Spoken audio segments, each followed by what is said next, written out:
জীবনে যাই হয়ে যায় আমি কখনো হতাশ হব না। আমার ভরসা, আমার আশা, আমার বন্ধু, আমার কষ্ট দূর করবে একজন। আওয়াজ দিয়ে বলেন সবাই, তিনি কে?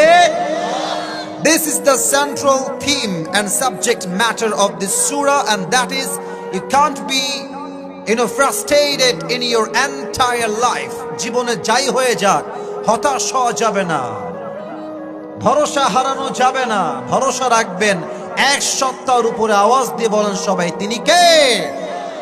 আমি সবাইকে একটা কথা গ্যারান্টি দিয়ে বলতে চাই, একটা কথা, আপনার পুরো জীবনে আপনি যত কষ্ট করেছেন, আমার নবীর জীবনে একটা দিন এমন কষ্টের গেছে, আপনার পুরো কষ্ট রাখবেন জীবনের এক পাল্লায়, নবীর একদিনের কষ্ট রাখবেন আর এক পাল্লায়। নবীর একদিনের কষ্ট আপনার পুরো জীবনের কষ্টের চাইতে 1000 গুণ বেশি ভারী হয়ে যাবে, ঠিক কিনা বলেন?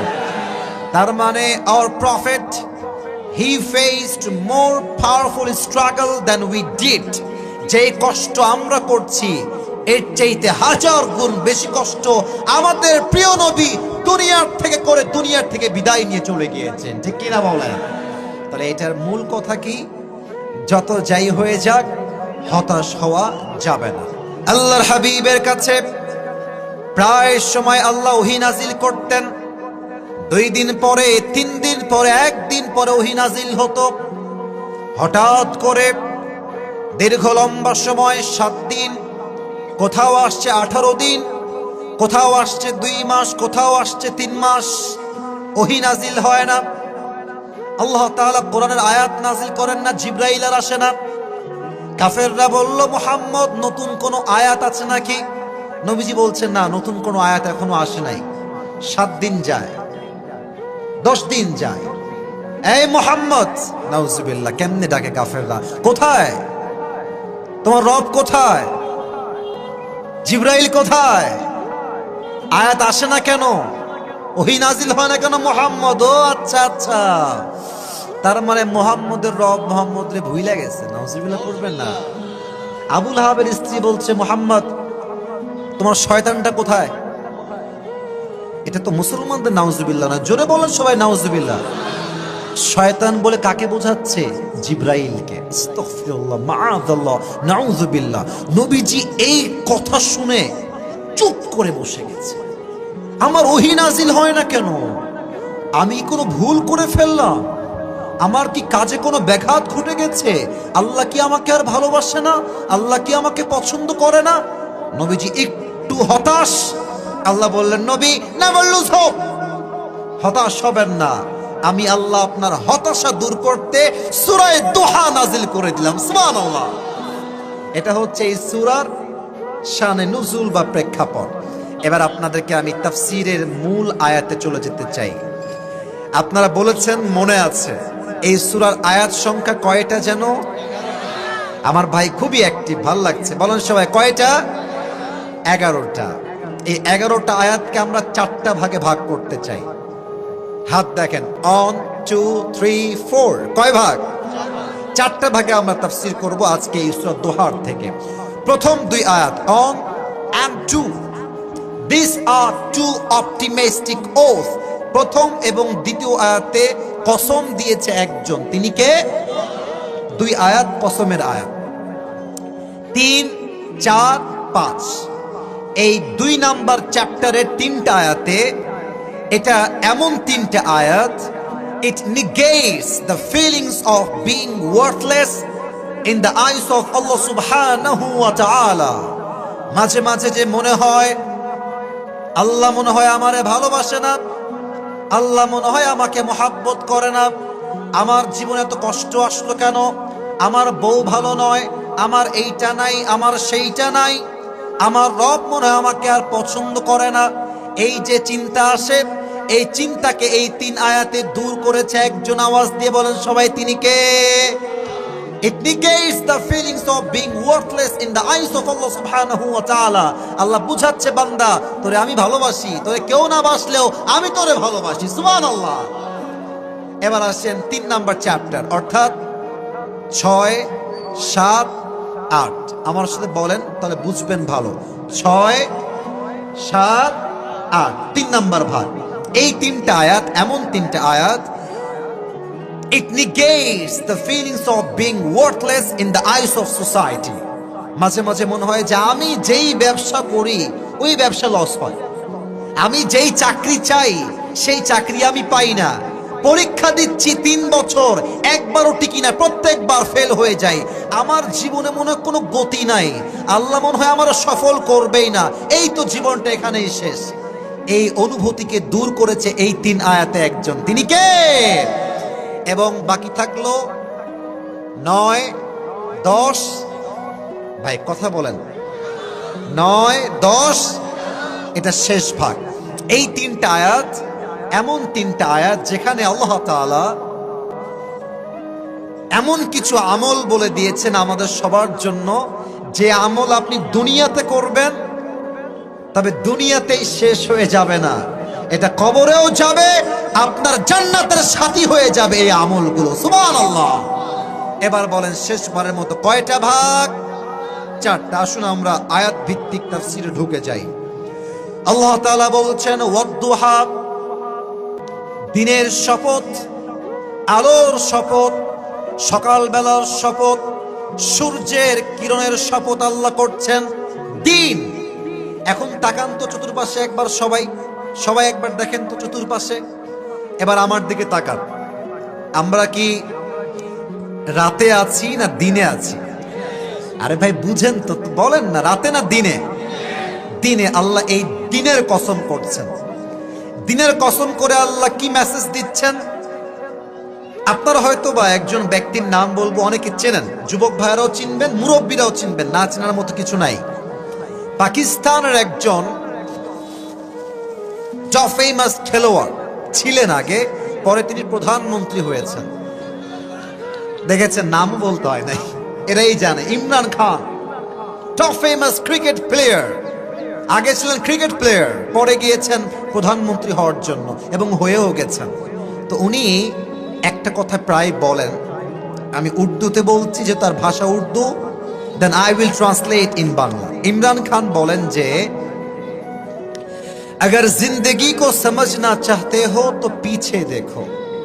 आई रिपीट अगेन, আমি আবারও বলছি, अगर जिंदगी को समझना चाहते हो तो पीछे देखो, क्या गलती तुमने पीछे किया है, उससे तालीम लो, फिर जिंदगी को समझ लो, और अगर जिंदगी को जीना चाहते हो तो पीछे मत देखो, आगे देखो। এর মানে কি?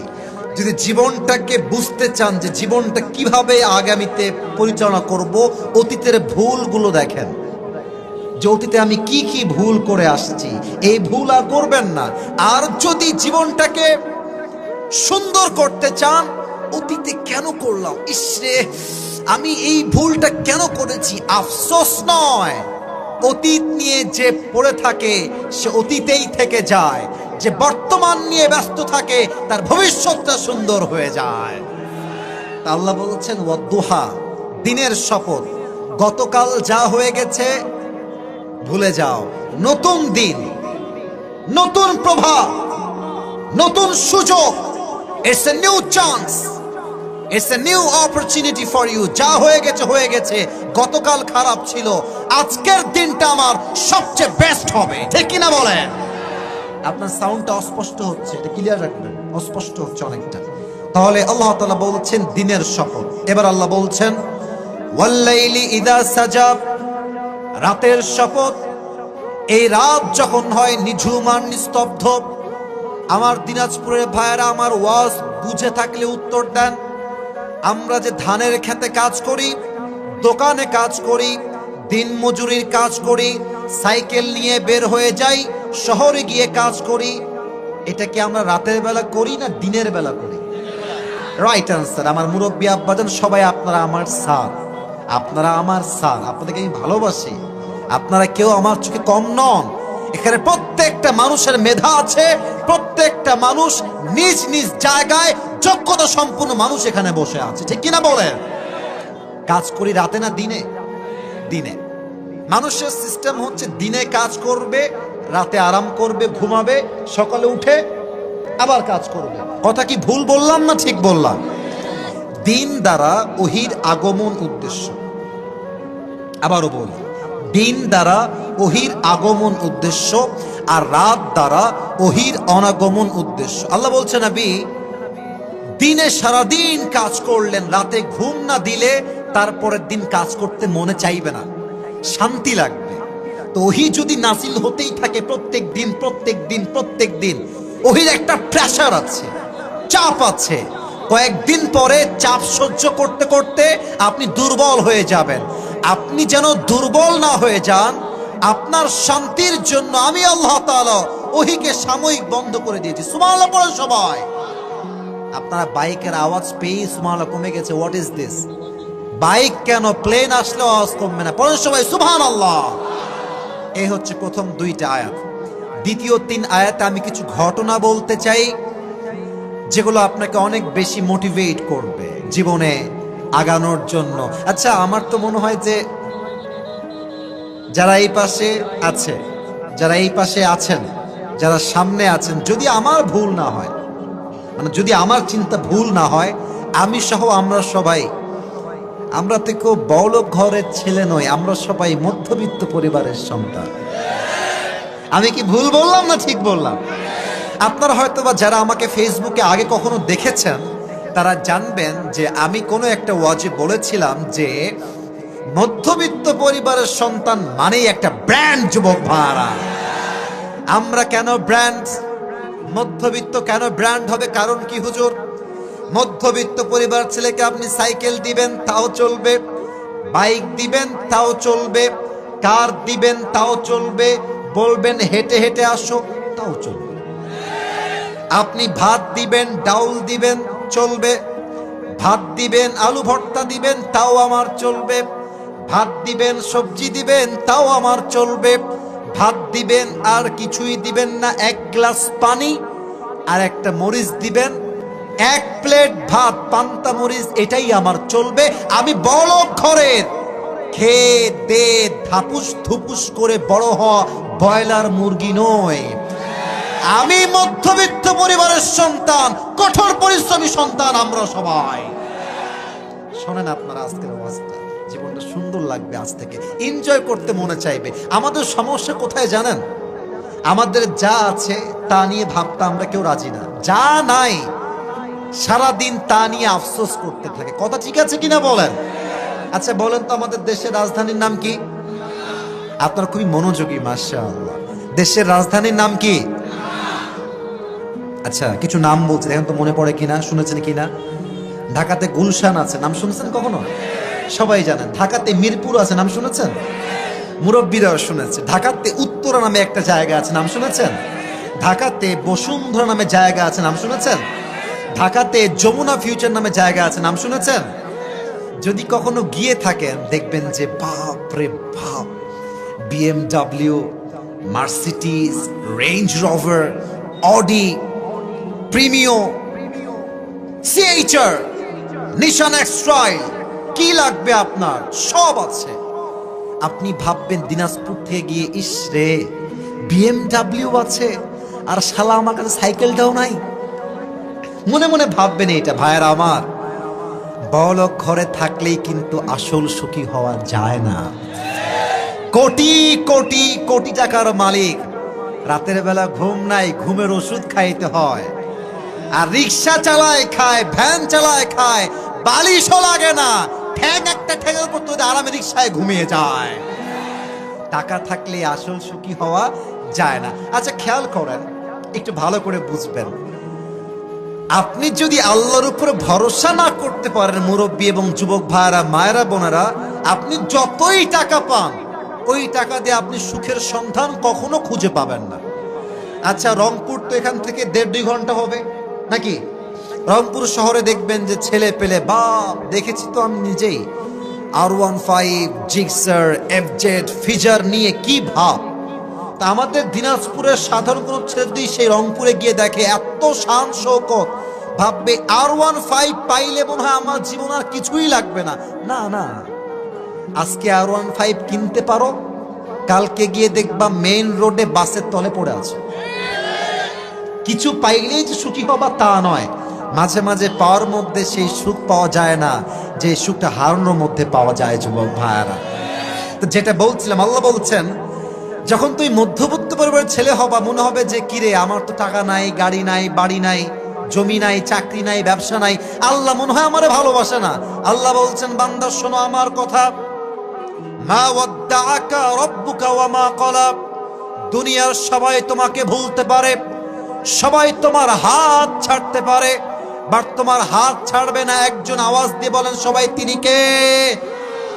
এবার ছোট্ট একটা ঘটনা আমার জীবন থেকে মনে পড়ে গেল তাফসিরের মাঝে। বলা যাবে নাকি যাবে না? না, পারমিশনটা ভালো করে পাইনি। বলা যাবে নাকি যাবে না?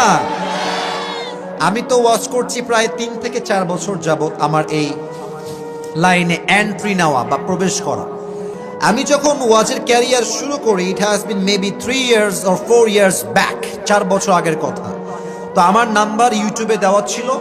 তৎকালীন সময়ে যত কল আসতো আব্বাজান, যুবক ভাইরা, আমি নিজেই রিসিভ করতাম, আমি নিজেই কথা বলতাম, নিজেই যোগাযোগ করতাম। তো একদিন আসরের নামাজের পরে হয়তো বা বাসায় বসেছিলাম, বাসায় হবে maybe, I am not sure about it, অনেক দিন আগের কথা। তো কল আসলো। আমি আসসালামু আলাইকুম, কে বলছেন? তো দেখলাম যে একজন মা বা একজন মেয়ে অপর সাইড থেকে আমাকে বলছে ওয়ালাইকুম আসসালাম, আপনি কি অমুক হুজুর বলছেন? বললাম জি বলছি। কি বিষয়ে কল দিয়েছেন, কে বলছেন? কথা জাস্ট জিজ্ঞেস করছি যে আমি আসিফ হুজুর বলছি। কথা বলে সামনে আগাচ্ছি, হঠাৎ করে মহিলা চিৎকার দিয়ে মোবাইল ফোনে কান্না শুরু করে দিয়েছে। আমি তো মনে করেন যে এমনি নতুন মানুষ ফিরলে আবার মহিলা কান্না করছে, আল্লাহ কি চক্করে পড়লাম রে, এটা ভয় পেয়ে গেছি। আমি বললাম যে মা প্লিজ স্টপ, কি বলবেন আমাকে বলেন, আমি আছি।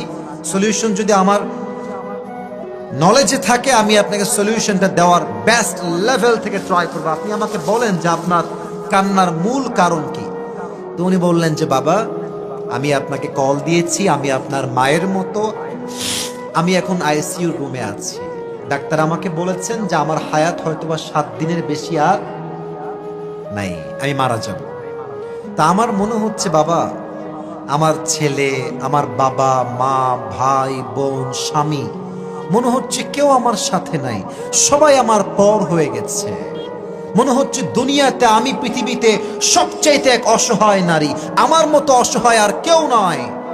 আপনি আমাকে কিছু বলেন যেন আমি বাঁচতে পারি, আমি একটু আশার আলো দেখতে পাই। আমার মনে পড়ে গেল মা ওয়াদ্দাআকা রাব্বুকা ওয়া মা ক্বালা। আমি বললাম আম্মা জান, 2টা কথা মাথায় রাখবেন। এক, সবাই দুনিয়াতে স্বার্থপর হতে পারে, আমার আল্লাহ কিন্তু স্বার্থপর নয়। সবাই বিপদে বেঈমানি করতে পারে, বউটাও বিপদে বেঈমানি করতে পারে, বন্ধু বিপদে বেঈমানি করতে পারে, বাট আমার রব আমার সাথে আগেও বেঈমানি করে নাই, এখনো বেঈমানি করছে না, আগামীতেও বেঈমানি করবে না। যুবক ভাইরা, আল্লাহ আপনার সাথে আছে, 1 নাম্বার। 2 নাম্বার, আম্মা জান, ডাক্তারের কথা আপনি কেন বিশ্বাস করলেন? ডাক্তার যা বলে আইডিয়া যে আপনার ফিজিক্যাল কন্ডিশনটা এমন, হয়তো বা 7 দিন বাঁচতে পারেন, বাট আম্মা জান keep it in your mind, হায়াত মওতের মালিক ডাক্তার নয়, হায়াত মওতের মালিক একজন, তিনি কে? অপেক্ষা করেন, ওয়েট অ্যান্ড সি, দেখেন সামনে কি হয়। দোয়া করে ফোন রেখে দিলাম। 3 মাস হয়ে গেছে, যোগাযোগ নাই, ফোন টোন ধরি না খুব বেশি একটা। হঠাৎ একদিন কল আসলো, ধরলাম, দেখছি এক মহিলা কল দিয়েছে। জি কে বলছেন? চিনলাম না তো আপনাকে, কি বিষয়ে কল দিয়েছেন? বলছে আমাকে চিনতে পেরেছো বাবা? কে বলছেন? ওই যে তোমাকে আইসিইউ রুম থেকে কল দিয়েছিলাম।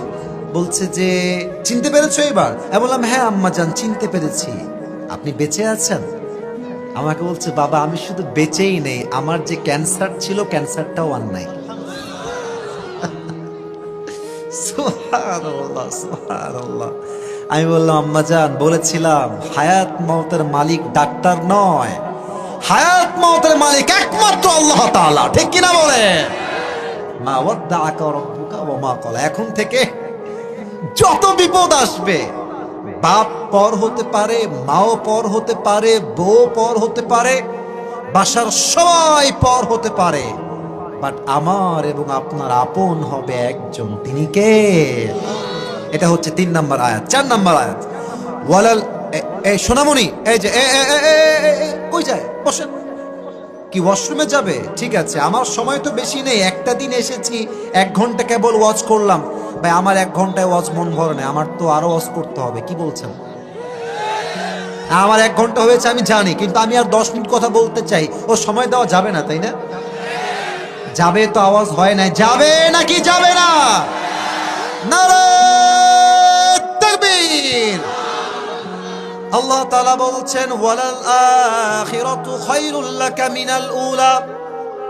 হে নবী, মাথায় রাখবেন আজকের দিনটা খারাপ হতে পারে, কালকের দিনটা ভালো করে দিবে একজন। আওয়াজ দিয়ে বলেন সবাই, তিনি কে? আপনারা সবাই শহীদ আল্লামা দেলোয়ার হোসেন সাইদি হুজুরের নাম শুনেছেন না? মুরব্বীরা তো পাগল হবেন তার জন্য, আমি নিজেও পাগল, আমার বাপও পাগল, আমার মাও পাগল। এমন একটা মানুষ, যুবক নাই, মুরব্বী নাই, মেয়ে নাই, মহিলা নাই, যেই তার ওয়াজ শুনে সেই তার পাগল হয়ে যায়। ঠিক কিনা বলে? আল্লাহ ওনাকে জান্নাতের উঁচু মাকাম নসিব করুন। আমিন। আপনাদের মনে আছে কিনা আমি জানি না, বাট আমার মনে আছে। প্রত্যেকটা ইতিহাস আমার বুকে লেখা আছে, এগুলো আমি খুব ধারণ করে চলি। সাদি সাহেবকে বলা হয়েছিল তিনি হচ্ছেন রাজাকার। আমি কি ভুল বললাম না ঠিক বললাম? বলা হয়েছিল না যুবক ভাইরা, বলো। আচ্ছা, সাইদি সাহেবকে প্রায় কত বছর জেলে রাখা হয়েছে একবার ভাবেন। রাজাকার বলা হয়েছে কত বছর যাবত ভাবেন। আল্লাহ বলছেন সাইদি অপেক্ষা করো, ওয়ালাল আখিরাতু খায়রুল লাকা মিনাল উলা।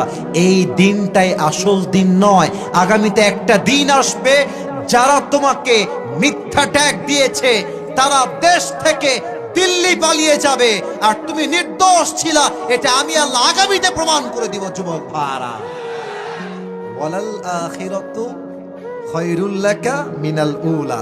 মুরব্বীরা আমার কথা খুব বুঝতেছেন, আপনার চোখ দেখে আমি বুঝতেছি। আজকে আপনাকে মিথ্যা অপবাদ দিচ্ছে লোকেরা, আরে বলেন যে যা, তোর যা মন চায় বল, যা, তোর যা প্রচার করতে মন চায় কর, যা। আমাকে অনেক মেয়ে আমাকে কল দেয়, আপনি আমাকে বিয়ে না করলে আমি ফাঁসি দিয়ে মরে যাব। তা আমি বলি, বোন আপনি কি আবেগে আছেন না বিবেকে আছেন? বলে আমি বিবেকেই আছি। আমি বললাম বিবেকে থাকলে তো মরার কথা আসতো না। আসিফ হুজুর তো মানুষ একটা, এ তো 10 জনকে বিয়ে করতে পারবে না। কথা ঠিক আছে কিনা বলেন? এটা আমি শো অফ করছি না, আমার কথা হচ্ছে একটা, কে মরলো, কে বাঁচলো, কে বদনাম করলো, কে কি করলো দেখার টাইম নাই। সময় আসলে কে সঠিক কে ভুল সময় তার প্রমাণ করে দিবে। যুবক ভাইরা, আর একটা ছোট্ট এক্সাম্পল দিয়ে দেই। মিজানুর রহমান আজহারি হুজুর, অনেকের মনে নাই, আমার মনে আছে। 2020 সালের শুরুতে দেশ থেকে তিনি চলে গেলেন মালয়েশিয়াতে। তৎকালীন ছিল আওয়ামী শাসন আমল। আওয়ামী লীগের তৎকালীন প্রধানমন্ত্রীর যিনি ধর্মমন্ত্রী ছিলেন, আমি বলবো ধর্মমন্ত্রী নয়, তথা কথিত ধর্মমন্ত্রী। যুবক ভাইরা, ঠিক কিনা বলো? উনি মাইক নিয়ে বললেন সাংবাদিকদের সামনে, এই আজহারি মাজহারি এগুলো সব জামাতের প্রোডাক্ট, এদের কথা বলে কোনো লাভ নাই। উনি বললেন, দেশ থেকে বিদেশ গেলেন। আল্লাহ বলেন আজহারি ওয়ালাল আখিরাতু খায়রুল লাকা মিনাল উলা। থামো আজহারি, একটু থামো, কিছুদিন অপেক্ষা করো। যারা তোমাকে দেশ ত্যাগ করতে বাধ্য করলো তারা একদিন লুঙ্গি তুলে পালিয়ে যাবে, আর তুমি রাজার বেশে আবার ফিরে আসবা। ये दिन दिन नहीं है, সামনে और भी दिन বাকি है। এই জন্য আজকের দিনটা খারাপ হতে পারে, বাট আমার বিশ্বাস কালকের দিনটা নিশ্চিত আজকের চাইতে উত্তম হবেই হবে ইনশাআল্লাহ। তবে নাও হতে পারে, এটা সম্ভাবনা আছে। অনেকে কালকে ভালো ছিলেন, আজকে খারাপ আছে। আমি কি অবাস্তব বললাম না বাস্তব বললাম? তাদের জন্য আরেকটা তাফসীর আমি খুঁজেছি। তাফসীরে এটা এসেছে, দুনিয়ার জীবন যতই কষ্ট দিয়ে ভরপুর হোক, একটা দিন হবে, এটা হবে পরকালের দিন, হিসাবের দিন। আপনার যত যা হিসাব কমতি আছে সেই দিন প্রত্যেকটা হিসাব পাই টু পাই হয়ে যাবে। সুবহানাল্লাহ পড়েন। তাহলে পরকালের জীবনটা দুনিয়ার চাইতে উত্তম কেন? কারণ হচ্ছে দুইটা। আমার 2 হাত 2 আঙ্গুল সবাই দেখেন। দুনিয়ার জীবন পরকালের চাইতে উত্তম নয়, পরকালের জীবন দুনিয়ার চাইতে উত্তম। কয়টা কারণ? না, এটা দিনাজপুরের সাউন্ড হইল না। বলেন সবাই কয়টা? আরো জোরে কয়টা? এক। পরকালে ইনসাফ ভিত্তিক বিচার হবে। এবার আমার দুই হাত দেখেন, দুই আঙ্গুল না, দুই হাত। ইনসাফ বিচার কেমনে? আচ্ছা আমি আমাকে দিয়ে এক্সাম্পল দিই। আল্লাহ বলবে এই আসিফ হুজুরের দুই আমল নামা ওজন দাও, ডান আমল আর বাম আমল, ওজন দেওয়া হবে। দুই হাত দেখেন, ডান আমল বাম আমল। আল্লাহ বলছেন ফাম্মা মান সাকুলাত মাওয়াজিনুহু ফাহুয়া ফি ঈশাতির রাদিয়া। আমার বান্দার ডান আমল যদি একটু, it's a very little bit, একদম অল্প, যদি একটু উঁচু হয়ে যায়, আল্লাহ বলবে যা আমার বান্দাকে জান্নাত দিয়ে দে। আমার কথা না, কোরআনের কথা, কোরআনের কথা। আচ্ছা ইনসাফ ভিত্তিক বিচার হবে। আর একটা দেখেন রহমের বিচার হবে। দুই নাম্বার কারণ, এক বান্দা আসবে, এটা আমি শুনেছিলাম মাওলানা তারিক জামিলের থেকে, পাকিস্তানের একজন টপ ফেমাস স্কলার, এক সুন্দর অবাক করা হাদিসের ঘটনা। একজন যুবকের আমল নামা ওজন দেওয়া হবে। জান্নাতে যাওয়ার জন্য আমল লাগবে 151টা। আগে এইটা ক্লিয়ার হয়ে যাক, 100তে কয়টা? আপনারা আমাকে উত্তর দিবেন, আমি প্রশ্ন করছি। 100তে 51। বলেন সবাই 50। আল্লাহ বলবে ওজন দাও। অবাক করা বিষয় কি হবে জানেন? সমান সমান, এটাও 50, এটাও 50। মুরব্বীরা, যুবক ভাইরা, বুঝে থাকলে উত্তর দেন। জান্নাতে যেতে হলে এবার লাগে মাত্র কয়টা আমল? Right answer. জোরে কোন সবাই কয়টা? সুশীতল ছায়া বইছে, বাতাস বইছে। বলেন সবাই তাকবীর, নারায়ে তাকবীর। তো দুইটা আমল সমান সমান। দিনাজপুরের ছেলে বলবে আরে কোনো টেনশন নাই, বাপ তো আমার এখানেই আছে, আমার বাপ আমাকে আজকে একটা আমল দিবে। আব্বা একটা আমল। একদম হাসবেন। আব্বা কি বলবে জানেন? কে কে তুমি? কিসের বাবা? হাসবেন না, এটা হাসির কথা না। कौन हो तुम, कहां से आए हो? मैं तुम्हारी बाप नहीं हूं, निकल जाओ यहां से, বের হয়ে যাও।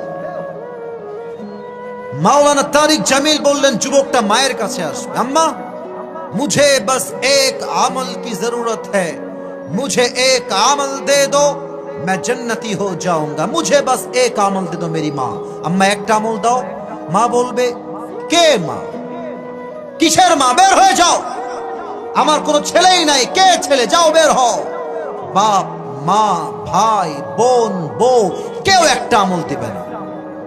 যুবকটা কেমনে বসে থাকবে? আমি একটু প্র্যাকটিক্যালি বোঝাই। প্র্যাকটিক্যালি এই যে ডান হাঁটু আর বাম হাঁটু, এটাকে উঁচু করে এই গলা পর্যন্ত নিয়ে আসবে। আচ্ছা এটা বুঝাই দিলাম। আর এই দুই হাতটা এমনি দিয়ে চুপ করে বসে বসে কান্না করবে হাসরের ময়দানে। একজন যুবক আসবে, এসে বলবে ভাই তুমি ইতনি টেনশন মে কিউ হো, তুমি ইতনি পরেশান কিউ হো, এত চিন্তা কিসের তোমার? সে বলবে ভাই तुम कौन होते हो पूछने वाले, मेरी बाप ने मुझे हेल्प नहीं किया, माँ ने भी नहीं किया, तुम कौन होते हो मददगार मेरे लिए? তুমি কে? এই বের হও তো ভাই, তোমার দ্বারা কোনো সাহায্য আমার হবে না। अरे भाई मुझे बताओ तो सही तुम्हें क्या चाहिए, हो सकता है कि मैं तुम्हारी मदद कर भी सकता हूँ, আমি তোমার সাহায্য হয়তো করতেও পারবো, বলো তোমার কি লাগবে। অনেক কাকুতি মিনতি করে সে বলবে भाई मुझे बस एक अमल की जरूरत है, मुझे अगर एक अमल मिल जाए तो मैं जन्नती बन जाऊंगा। ও আপনার একটা আমল লাগবে, okay not a big deal, ওই একটা আমল আজকে আমি আপনাকে দান করব। সুবহানাল্লাহ। আমার কানে আসে নাই?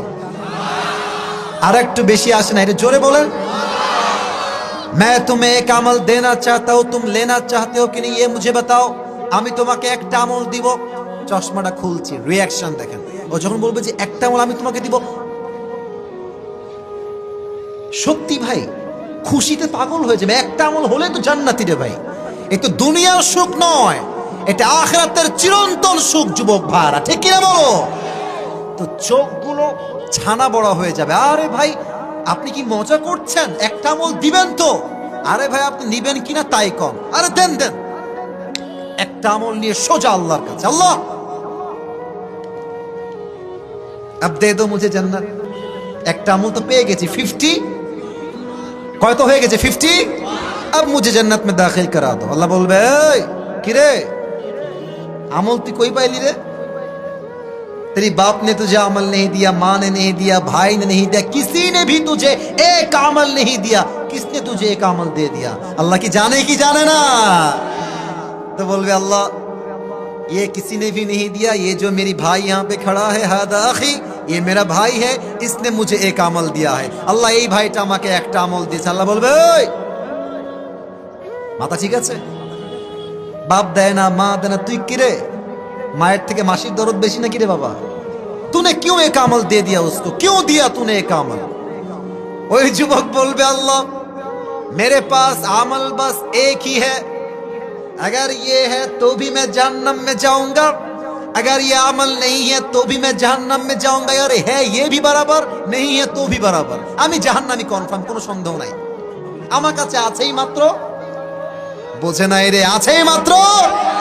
তা আমি ভাবলাম যে আল্লাহ যেহেতু আমি জাহান্নামী হয়েই গেছি, ওই একটা দিয়ে আমি আর কি করব। তা আমি ভাবলাম এই একটা আমল ভাইকে দিয়ে দিই, দয়া করে দেই, মায়া করে দেই, আমার ভাই জান্নাতি হয়ে যাক। আমি দয়া করে মায়া করে একটা আমার ভাইকে দান করে দিই। সুবহানাল্লাহ। আল্লাহ বলবে ও আচ্ছা, তুই মুঝসে भी बड़ा मेहरबान बनना चाहता है, তুই কি তোর রবের চেয়ে বেশি দয়াময় হয়ে গেলি? না, أنا الرحمن أنا الرحيم, I am the most merciful, I am the most gracious, I am the most kindful Lord, मुझसे बड़ा मेहरबान और कोई भी नहीं हो सकता। ऐ मेरे बंदे तुझे एक अमल मिल गया है ना, 51 हो गया है, जा तू जन्नत में चले जा, लेकिन तू अकेले जन्नत में मत जाना, जिसने तुझे एक अमल दिया है तू भी जन्नत में जा, उसे भी साथ लेकर दोनों जन्नत में चले जा। একা যাবি কেন? যা ভাইকেও নিয়ে যা, কারণ আমার মতো দয়াময় রব অন্য কেউ হতে পারে না। বলেন সবাই সেই রবকে। আল্লাহ আমার রব, এই রবই আমার সব। বলেন না আল্লাহ আমার রব, এই রবই আমার সব। দমে দমে তনু মনে তারি অনুভব, তোমার দুনিয়াতে আমি যেদিকে তাকাই, অথই নিয়ামতে ডুবে আছি সবাই। পাখপাখালির কণ্ঠে শুনি তাসবিহ কল রব, তাসবিহ কল রব। পড়েন সবাই আল্লাহ আমার রব।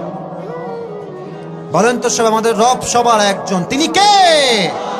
এই হচ্ছে 4টা আয়াত। আর একটা আয়াত বলেই তাফসীর শেষ করতে চাই, because time is too short, we have to go to perform the সালাহ। নামাজের সময় হয়ে গেছে, I have no time, I am so sorry for that. Last আয়াতটা বলেই শেষ করতে চাই, ওয়ালা সাউফা ইউতিকা রাব্বুকা ফাতারদা।